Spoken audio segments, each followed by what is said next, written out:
अपने YouTube channel advocate दीप legal hub में।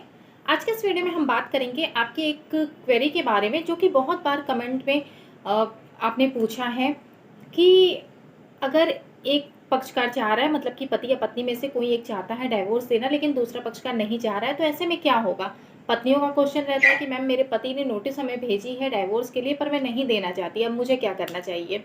तो इस तरह के आपके बहुत सारे क्वेश्चंस आते हैं, आपकी बहुत सारे क्वेरीज आती हैं।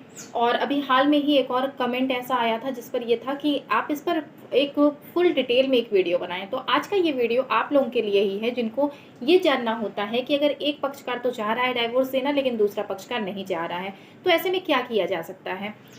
इसमें आपको पूरी डिटेल में बताया जाएगा कि किस तरीके से ऐसे कंटेस्टेड, इसे हम कहते हैं कंटेस्टेड डाइवोर्स। डाइवोर्स दो तरह का होता है जिसके बारे में हमने पहले आपको बता दिया है, और इसमें कौन कौन से ग्राउंड होते हैं, किस किस ग्राउंड के बेस पर आप डाइवोर्स के लिए जा सकते हैं। अगर आप एक तरफा तलाक लेना चाहते हैं तो इसके बारे में भी आपको डिटेल वीडियो मिल चुकी है चैनल पर।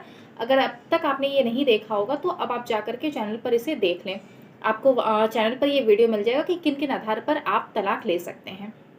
तो अगर ग्राउंड की बात करें तो ग्राउंड के बारे में हमने आपको पहले बता दिया है।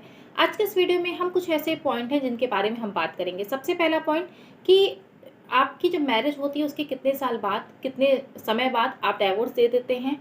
इसमें कितना समय लगता है, अगर एक तरफा तलाक की बात की जाए तो कितना समय लगता है, इसमें कुल कितना खर्च आ सकता है आपका, और साथ ही एक तरफा जो तलाक है इसके लिए क्या प्रक्रिया है, क्या इसका प्रोसेस है। और सबसे इम्पॉर्टेंट जो एक पॉइंट आता है इसमें ये आता है कि अगर एक पक्षकार तो चाह रहा है तलाक देना लेकिन दूसरा पक्षकार नहीं चाह रहा है, तो ऐसे में फिर आप क्या कर सकते हैं। तो सारी चीज़ों के बारे में डिटेल में आपको बताया जाएगा, वीडियो को पूरा देखिएगा। चैनल पर अगर आप नए हैं, अब तक आपने चैनल को सब्सक्राइब नहीं किया है तो चैनल को सब्सक्राइब कर लें, बेल आइकन को जरूर प्रेस कर लें जिससे आपको आने वाली वीडियोस की नोटिफिकेशन जल्द से जल्द मिल सके। आपके जो भी टॉपिक हो जिन पर भी आप चाहते हैं कि वीडियो बना करके आपको दिया जाए, उनको आप कमेंट सेक्शन में बताइए, उस पर आपको वीडियो बना करके दिया जाएगा। और आपकी अगर कुछ ऐसी आपकी लीगल क्वेरीज हैं या आपके केस से संबंधित कुछ आपको सलाह चाहिए तो इसके लिए आप हमसे अपॉइंटमेंट लेकर के बात कर सकते हैं। नीचे आपको डिस्क्रिप्शन में व्हाट्सएप नंबर मिल जाएगा, उस नंबर पर आप व्हाट्सएप करते हैं तो वहाँ से आपको पूरी डिटेल मिल जाएगी। अब हम अपना वीडियो आज का शुरू करते हैं।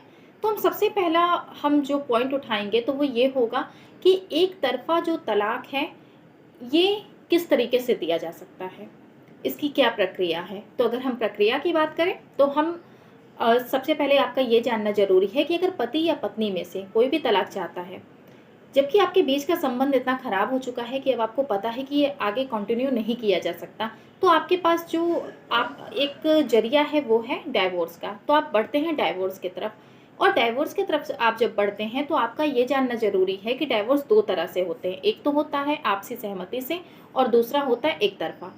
अब आपसी सहमति से तो मतलब है कि दोनों की सहमति है, और एक तरफा का मतलब है कि एक साइड से ही केवल डाइवोर्स के लिए अप्लाई किया जा रहा है लेकिन दूसरा जो पक्षकार है वो डाइवोर्स नहीं देना चाहता। तो अगर हम प्रक्रिया की बात करें, अगर पति या पत्नी में से कोई भी डाइवोर्स देना चाहता है तो सबसे पहले वो जाएगा एक वकील के पास, और वकील के माध्यम से वो अपने केस को ड्राफ्ट कराएगा, और इसके बाद फिर वो आवेदन करेगा फैमिली कोर्ट में। और जब आप आवेदन कर देते हैं, आवेदन करने के बाद फिर आप नोटिस का तामीला करवाते हैं। नोटिस का तामीला करवाया जाना का मतलब है कि जिस पक्ष का आप पति या पत्नी में से जो भी तलाक के लिए जाता है वो अपने दूसरे पक्षकार को इसकी नोटिस भेजता है।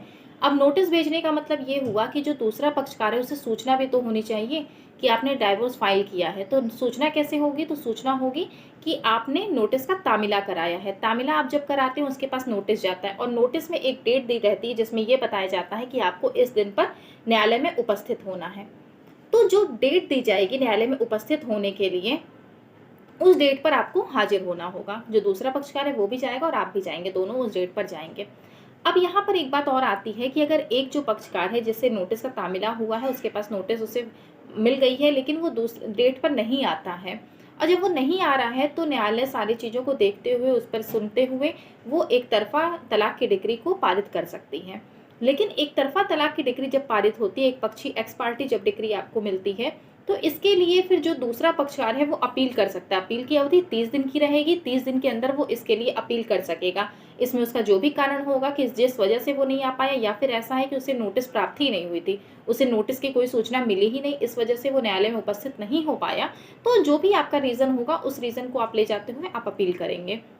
और वहाँ से जो आपका एक्स पार्टी जो डिक्री हुई है वो खारिज हो जाएगी। अब अगर मान लेते हैं कि दोनों पक्षकार जाता है उस डेट पर और जब आप दोनों उपस्थित होते हैं तो वहाँ पर फिर सुनवाई होती है, दोनों पक्षों को सुना जाएगा और इसमें जो दूसरा पक्षकार है अपना उसको अपना WS फाइल करने का टाइम दिया जाता है, जो कि 30 दिन से 90 दिन के अंदर होता है। WS मतलब लिखित कथन। आप जो भी केस ड्राफ्ट हुआ है, जिन आधारों पर आपके पति या पत्नी ने डाइवोर्स के लिए याचिका लगाई है, तलाक के लिए आवेदन लगाया है, तो इसके लिए आप जब लिखित कथन अपना वहाँ पर आपको जो फाइल करना होगा उसमें आप अपनी सारी चीज़ें देंगे। आप अपनी याचिका भी दाखिल कर सकती हैं। अगर महिलाओं की बात करें तो फैमिली कोर्ट में एक याचिका भी दे सकती हैं और इसके विरुद्ध में वो अपना कथन भी देंगी।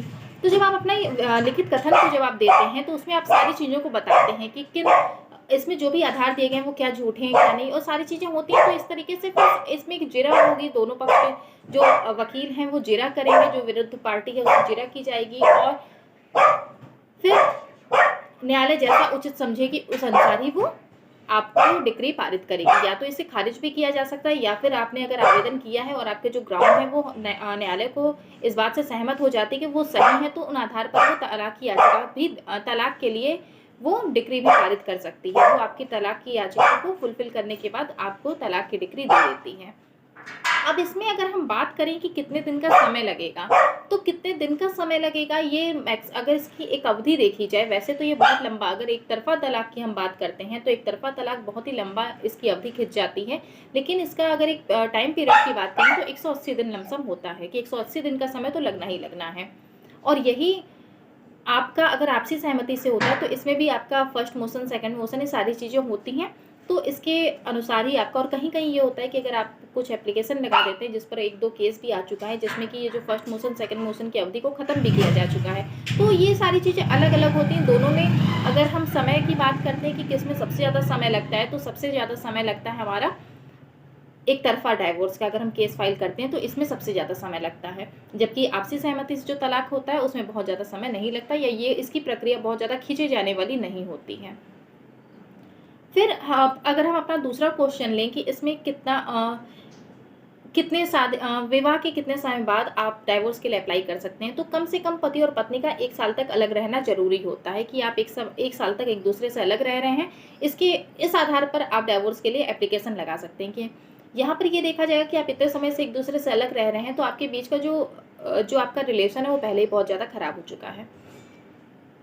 कितना इसमें खर्च आता है, सबसे बड़ा पॉइंट आता है यहाँ पे खर्च का, कि अगर हम एक तरफा डाइवोर्स के लिए अगर हम आवेदन करते हैं तो इसमें लमसम कितने खर्च आ सकते हैं। तो वैसे तो आपको खर्च के बारे में सही जानकारी दिया जाना पॉसिबल नहीं है, लेकिन फिर भी आपको एक आधार पर बताया जा सकता है कि इसमें लमसम 5,000 से लेकर के 50,000 तक के खर्च आते हैं। और कहीं-कहीं डिस्ट्रिक्ट कोर्ट में क्या होता है कि आपका जो खर्च है वो इससे कम में भी आपकी याचिका, आपका जो एप्लीकेशन है वो लगा दिया जाता है। जो वकील हैं उनकी फ़ीस पर सारी चीज़ें डिपेंड करती हैं कि वो आपसे कितनी फ़ीस चार्ज करते हैं। बाकी आपकी जो कोर्ट की फ़ीस है और जो लमसम जो कुछ खर्च वगैरह आते हैं तो वो सारी चीज़ें अलग हो जाती हैं।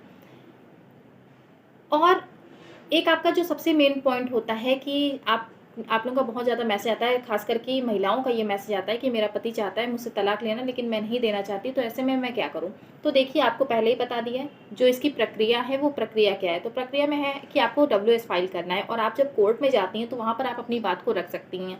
तो जब भी एक तरफा डाइवोर्स के लिए जब भी एप्लीकेशन लगाया जाता है तो हमारे हिंदू मैरिज एक्ट में कुछ ऐसे आधार बताए गए हैं, कुछ ऐसे बेस बताए गए हैं जिनके आधार पर ही आप एप्लीकेशन को लगा सकते हैं। और अगर वो आपके जो बेस हैं, जो आपने बताया है, आपके पति ने जो बताया है वो गलत है, तो आप उन्हें सिरे से आप खारिज करते हुए अपनी साइड से आप उसमें प्रूफ दे सकते हैं।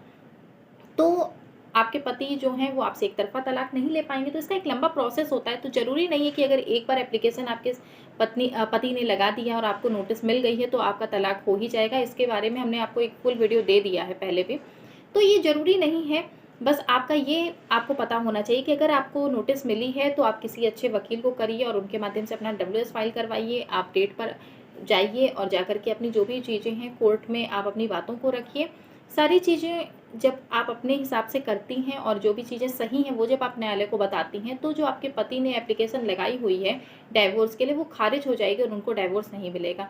क्योंकि केवल एक याचिका लगा देने से ही एक तरफ़ा जो तलाक है ये हो नहीं जाता है। ऐसे केसेस बहुत लंबे चलते रहते हैं क्योंकि वो जो ग्राउंड उन्होंने दिए होते हैं वो सही नहीं होते हैं। अधिकतर केसेस में हम ये देखते हैं कि जो ग्राउंड उन्होंने दिए हैं वो सही नहीं है। तो जब वो ग्राउंड ही नहीं सही होंगे तो वो उन्हें उनके बारे में वो कुछ भी सबूत भी नहीं दे पाएँगे और ना ही वो सही तरीके से चीज़ों को बता पाएँगे, न्यायालय के सामने वो प्रस्तुत कर पाएँगे। तो इसलिए इस तरह के केस जो हैं वो बहुत लंबे चलते हैं। केवल याचिका लगा दी, आपको नोटिस आ गई तो इसका मतलब ये बिल्कुल भी नहीं है कि आपका तलाक हो जाना है। तो ये सारी चीज़ें थी जिनके बारे में आपको बताया गया है आज के वीडियो में।